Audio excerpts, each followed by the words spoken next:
안녕하세요. 힐링여행자입니다.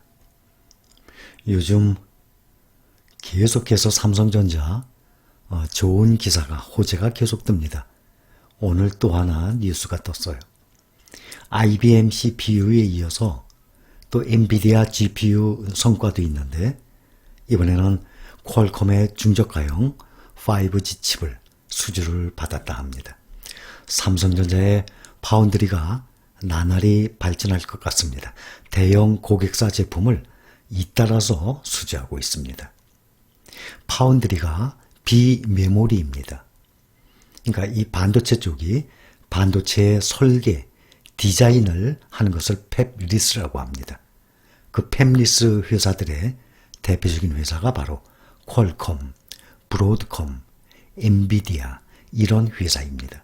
이런 회사들은 반도체의 설계를 하고 디자인을 하고 그것을 넘기면 파운드리 회사가 그러한 기업으로부터 제조를 위탁받아서 반도체를 생산을 하게 됩니다. 그러한 파운드리 회사의 대표적인 회사가 대만의 TSMC라는 회사입니다. 전 세계 파운드리의 반 이상을 대만의 TSMC가 수주를 하고 있어요. 그 다음 2등이 한 10몇 프로 정도를 차지하는 삼성전자입니다. 반도체는 메모리와 비메모리가 있습니다. 메모리 분야, D램, 메모리 분야는 월등히 세계 1등이 삼성전자입니다. 반도체의 쌀이라고도 일컬었습니다. 메모리, 저장 장치가 있어야 될 거 아닙니까? 앞으로 4차 산업혁명에 AI, 인공지능이라든지 또 자율주행이나 또 클라우드 컴퓨팅이나 차세대 컴퓨터나 또 무슨 로봇이나 모든 것에 기억장치가 다 들어갑니다. 그래서 삼성의 메모리 반도체는 반도체의 쌀이라고 합니다. 그런데 비메모리 분야가 메모리 분야보다 규모가 시장이 훨씬 큽니다. 그러니 메모리, 삼성전자가 1등을 하고 있는 메모리 분야는 쌀로 생각하면 됩니다. 밥. 우리가 먹는 식생활 중에 나머지는 반찬이 여러 가지가 있잖아요. 그 쌀 이외의 여러 가지 반찬들을 비메모리라고 생각하면 됩니다. 그러니 쌀은 한 가지 품목이지만 반찬은 얼마나 많은 종류가 있겠습니까? 그래서 무려 130조 원을 투자를 해서 앞으로 2030년, 10년 내에 대만의 TSMC를 꺾고 세계 1등의 파운드리 회사가 되겠다고 지금 계획을 잡고 있는 것입니다. 세계 1등이 아니더라도 대만의 TSMC에 버금가는 비메모리 회사가 되면 정말 대성공일 겁니다. 삼성전자 파운드리 반도체 위탁 생산 중저가형 스마트폰을 겨냥한 퀄컴의 5세대 이동통신 5칩을 수주한 것으로 오늘 뉴스에 나왔습니다. 중국 샤오미, 오포, 모토로라 등이 구매자로 알려진 중저가형 5G 칩으로 내년 1분기에 상용화할 것으로 전망이 됩니다.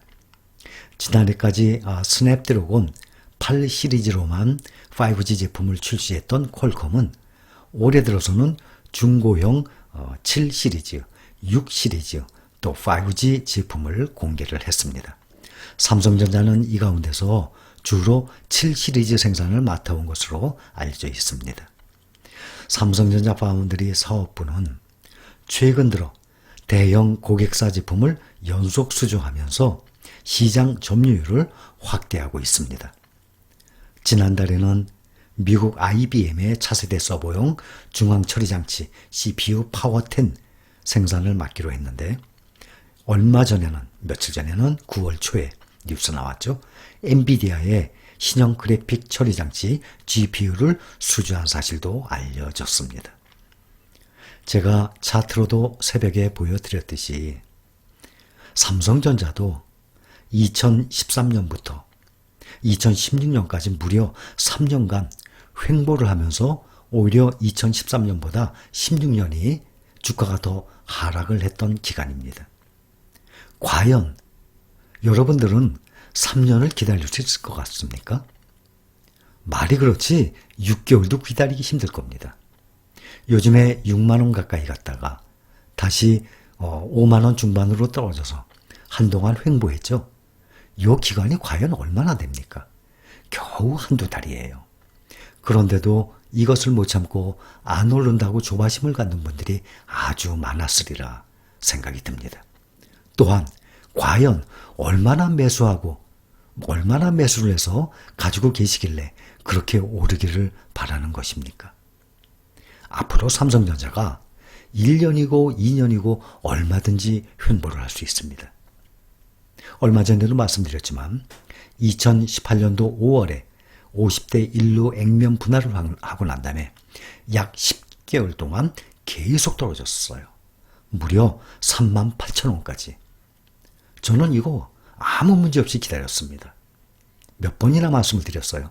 과연 이것을 기다릴 수 있느냐 없느냐, 그게 주식 투자의 기본입니다. 사람들이 주식 투자가 어렵다고 합니다.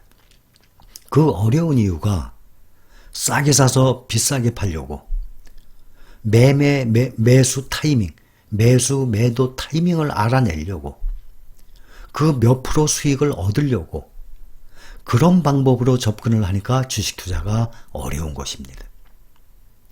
주식 투자가 어려운 이유는 그것이 아니라 인내를 하고 기다릴 수 있고 주가 하락 시에도 견딜 수 있는 강한 정신력, 이런 것들이 힘든 것이지, 싼 가격을 찾아내고 내가 몇 프로 이익을 보고 비싼 가격에 팔고 이렇게 매도 타이밍을 잡으려고 하는 그런 게 어려운 것이 절대 아닙니다.